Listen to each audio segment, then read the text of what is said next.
Donc nous avons alors aujourd'hui deux questions au gouvernement qui vont vous être présentées. La première par Martine Froger sur la question de la remise en cause des centres communaux d'action sociale, notamment en milieu rural, initiative gouvernementale incomprise.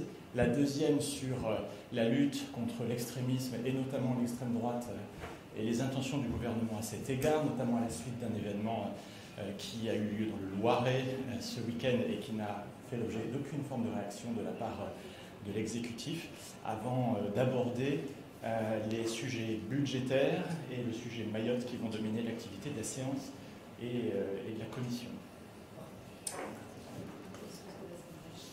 Bonjour à toutes et à tous. Donc, cet après-midi, je voudrais interpeller le ministre des collectivités qui envisage de rendre facultatif la création des CCAS dans les villes de plus de 1500 habitants qui étaient jusqu'à là obligatoire. Donc cette proposition de réforme s'est faite sans aucune concertation avec l'Union nationale des CCAS sous couvert de la simplification.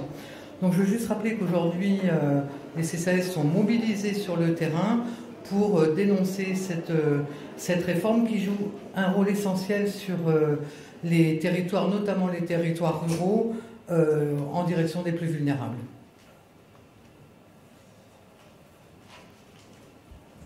Bonjour à toutes et à tous. Je pense que vous l'avez certainement appris. Hier, dans le Loiret, nous avons accueilli une manifestation dont nous nous serions bien passés, puisque le Rassemblement national accueillait la fine fleur de l'extrême droite européenne, et notamment Viktor Orban ou Matteo Salvini, pour faire une grand-messe de ce qu'on peut faire de mieux en termes de populismes européens.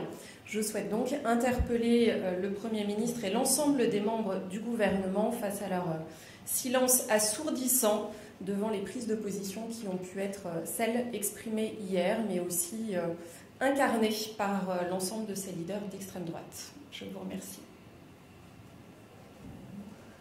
Alors peut-être on répondra aux questions. S'il y a aussi des questions sur le budget, on va donner la parole à Charles de Courson, en redisant que dans la suite de la question qui a été posée la semaine dernière par le groupe, nous ne comprenons absolument pas comment le Premier ministre peut imaginer dévoiler son plan de redressement pour les finances publiques le lendemain de la fermeture de la session et comment l'Assemblée nationale peut accepter un tel affront. Comme vous le savez, nous avons repoussé en commission des finances la loi de fin de gestion 2024. Vous me direz, ce n'est pas un scoop, puisqu'on l'avait déjà fait sur la loi de finances 2021, puis 2022, puis 2023. Donc, ça sera la quatrième fois. La commission des finances, d'ailleurs, entièrement vidée, puisqu'elle a voté contre tous les amendements. Et donc, vous avez peut-être vu qu'il y a eu même une motion de rejet qui a été déposée tant sur la loi de fin de gestion, l'ex-loi de règlement 2024, mais aussi sur la loi de financement de la sécurité sociale. Bon, pour ce qui me concerne, puisque je suis le rapporteur de ce texte pour la commission des finances, c'est sans aucune hésitation que le groupe votera intégralement contre cette loi de règlement. Pourquoi ? Elle illustre le dérapage complet des finances publiques. Je vous rappelle les chiffres. On finit avec un déficit public de 5,8% du produit intérieur brut, alors qu'on était à 4,4%. C'était l'objectif de la loi de programmation des finances publiques. Alors vous me direz 1,4, ça fait grosso modo 42 milliards. Et c'est lié à quoi ? À deux phénomènes. Une très forte chute des recettes par rapport à ce qui était envisagé, mais qui était complètement surréaliste. Je vous renvoie à la commission d'enquête qui a été faite. Vous voyez, dans le seul budget de l'État, l'écart entre les recettes prévues et les recettes réalisées, 22 milliards de moins-value fiscale. 22 milliards. Et qu'on voit que le gouvernement a été acculé sur la loi de finances, d'essayer d'annuler, de différer, etc., pour gagner 6-7 milliards en net de réduction des dépenses par rapport aux dépenses prévues, pour essayer de limiter l'explosion du déficit public, qui a quand même progressé encore de 14 milliards. Donc, si vous voulez, rien n'est respecté. La dépense publique augmente beaucoup plus vite, d'ailleurs, que la croissance du PIB. Et entre nous, sur la loi de financement de la sécurité sociale, qu'est-ce qu'on constate? Quelques pertes de recettes, pas beaucoup, mais un peu de perte de recettes globalement, et un non-respect aussi des objectifs de dépenses. Alors c'est vrai que les dépenses ne sont pas limitatives dans la loi de financement de la sécurité sociale, mais qui aboutit, qui donne l'explication de ce 41 milliards de déficit supplémentaire global par rapport aux prévisions. Alors restent les collectivités territoriales où les déclarations du ministre du budget de l'époque qui disait qu'il y a un dérapage de 16 milliards, c'est entièrement faux, les comptes l'en attestent. Le dérapage par rapport à des prévisions totalement irréalistes du gouvernement, c'est 8 milliards, c'est-à-dire la moitié de ce qu'il prétendait. Et par rapport à des hypothèses réalistes, c'est 1 à 2 milliards. Donc la dégradation des finances publiques n'est pas liée aux finances locales. Il est lié avant tout au budget de l'État, mais aussi au budget des organismes de protection sociale. Voilà pourquoi le groupe votera contre ces deux textes.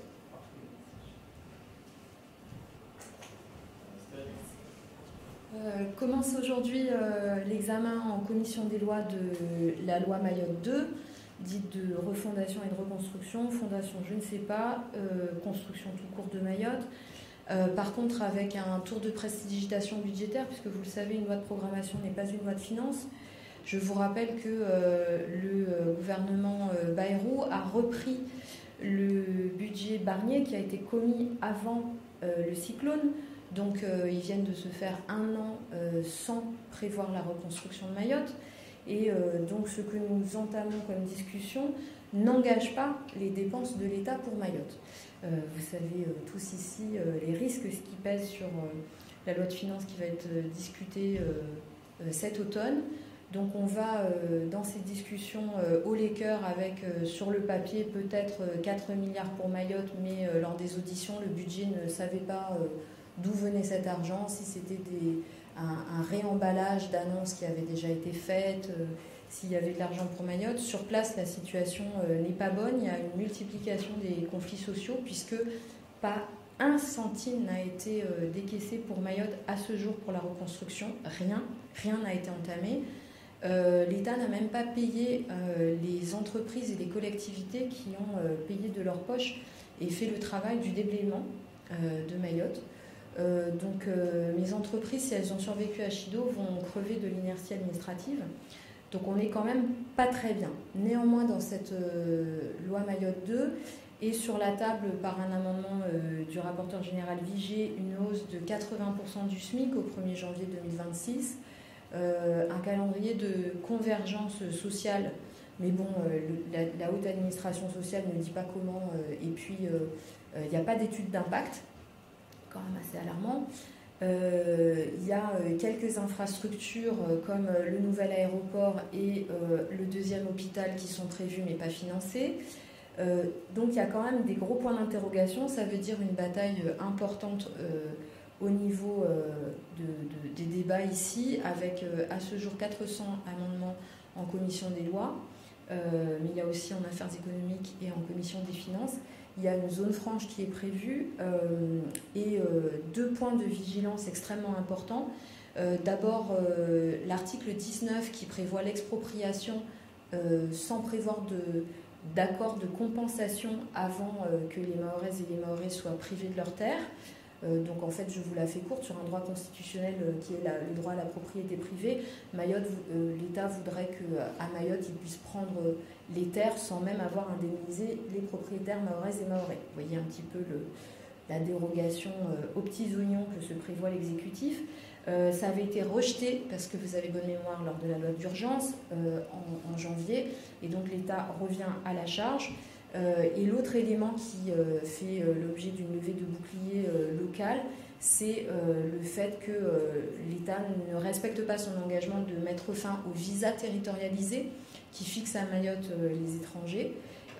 Ça avait été, là aussi vous en souvenez, l'engagement du ministre Darmanin lors de la crise de l'année dernière, en disant si on touche au droit du sol à Mayotte, on met ça en visa territorialisé. Il ne vous aura pas échappé qu'on a touché au droit du sol à Mayotte et le visa territorialisé n'est pas sur la table. Donc moi j'ai mis un amendement. Le collègue Gosselin prévoit aussi un amendement qui est rapporteur sur la partie lutte contre l'immigration clandestine, a prévu un amendement pour prévoir la fin du visa territorialisé à Mayotte en 2030. Donc là aussi, ça fera l'objet d'âpres discussions, je n'en doute pas, dans l'hémicycle. Donc, débat en commission des lois, des finances et des affaires économiques cette semaine, pause, et ensuite le 23 juin dans l'hémicycle, avec probablement une commission mixte paritaire au début du mois de juillet, avec pour nous, le groupe Lyotte, une vigilance de dire au Premier ministre, vous serez gentil d'inclure un petit chapitre Mayotte dans la loi de finances que vous nous présenterez mi-juin quand on aura quitté les lieux.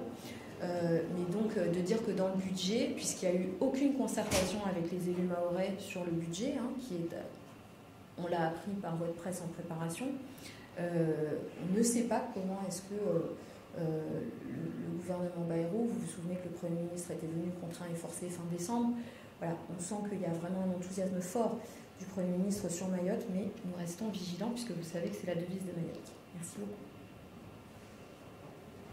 Merci à vous. Et donc pour la 6e semaine consécutive, par ailleurs, nous n'avons aucune nouvelle d'une consultation budgétaire ni d'une consultation sur la proportionnelle. Donc le groupe Lyotte lance un appel au gouvernement pour lui signaler qu'il est toujours là, il existe encore. Est-ce qu'il y a des questions?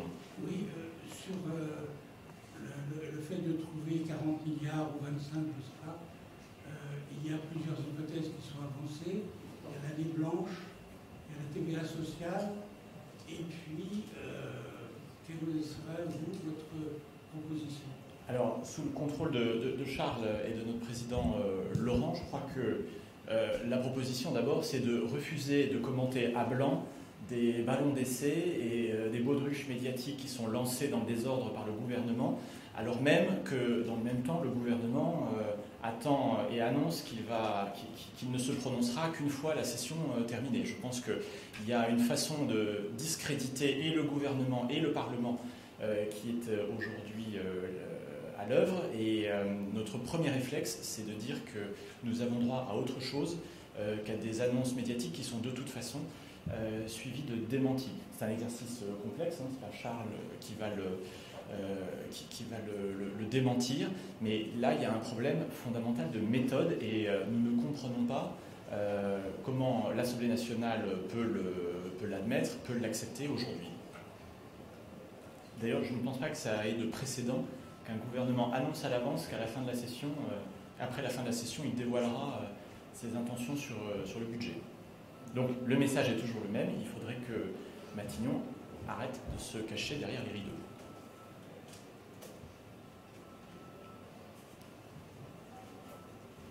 D'autres questions? Je peux ajouter que sur la forme, on nous avait dit qu'on serait consulté sur les idées du gouvernement. Pour le moment, rien. On nous annonce qu'à la mi-juillet, puisque ça a été confirmé ce matin en conférence des présidents, on ferme la maison, il y aura une session extraordinaire, mais jusqu'au 12 juillet. Alors on nous dit qu'à la mi-juillet, alors c'est peut-être après le 14 juillet, que peut-être qu'on réunira certains membres du Parlement pour leur annoncer quelles sont les pistes sur les fameux 40 milliards. Mais je vous rappelle les ballons d'essai, ça a été cette inénarrable idée qu'on allait moduler les taux de remboursement en fonction des revenus. Je vous souhaite bien du plaisir pour mettre ça au point. Hein. Pourquoi? Vous êtes mariés, alors on prend le revenu de qui? De vous? De votre épouse? Ou la moitié, on fait la somme et on divise par deux dans un barème? Enfin, je veux dire, ça ne tient pas la route. Ça remet en cause en plus le caractère contributif.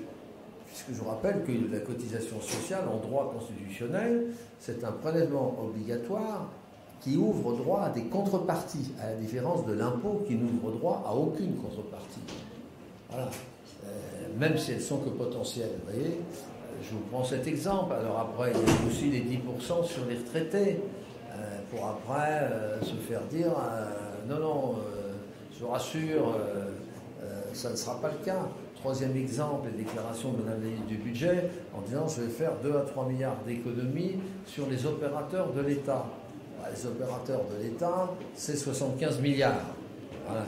Et elle a annoncé dans le journal du dimanche, hier, avant-hier, qu'elle allait fusionner un tiers de ces opérateurs. Mais que les 2 à 3 milliards, c'est pour plus tard. Parce que chacun sait, quand vous faites une fusion, ça ne vous rapporte rien la première année, ça vous coûte en général. C'est après, vous commencez à faire des... Vous voyez, franchement, c'est étrange. Voilà. Et pour couronner le tout, elle dénonce d'ailleurs ses petits camarades ministres en disant qu'ils ne jouent pas le jeu. Pas moi qui le dis, c'est ce qu'elle a déclaré dans la presse. La baisse du nombre des fonctionnaires. Comment ? La baisse du nombre des fonctionnaires. On ne sait pas. On ne sait pas. Donc, réagir sur des déclarations, on lance des ballons, après on dit non, vous n'avez pas compris. Vous voyez, c'est quand même une pratique, je trouve, un peu bizarre. Voilà. Et qui montre d'ailleurs l'isolement de Madame la ministre du Budget, si vous voulez mon sentiment. Si vous étiez reçu la semaine prochaine, vous auriez une idée à proposer pour ces 40 milliards? Ah non, moi j'en ai plein, mais je vous rappelle que les lois de finances, c'est des projets de loi. Là, le gouvernement sera obligé de déposer un projet de loi. Il n'y a pas de proposition de loi de finances. Ça n'existe pas. Voilà. C'est le monopole du gouvernement. Donc attendons un peu de patience. Dans à peu près un mois, on en saura en principe un peu plus. Merci à tous.